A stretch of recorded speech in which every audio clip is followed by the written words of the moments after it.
Buongiorno e ben ritrovati con una nuova edizione del TG Flash. Omicidio volontario nel Messinese, scatta l'arresto per un 57enne. La vittima sarebbe stata uccisa a colpi di mazza e non si sarebbe trattato di una caduta accidentale.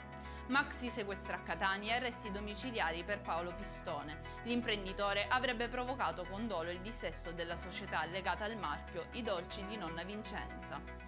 Orazio e Giuseppe Pisano sarebbero mandante ed esecutore del tentato omicidio del bracciante agricolo Carmelo Palmieri, avvenuto a Gela. Nell'operazione altri 3 gli indagati.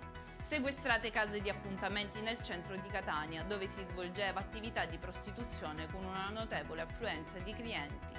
È stato condannato l'ASP di Palermo, che dovrà risarcire 300.000 euro a un dipendente per i danni subiti e per la perdita di reddito nel suo trattamento pensionistico. Per questa edizione è tutto, il prossimo appuntamento è alle 19:30.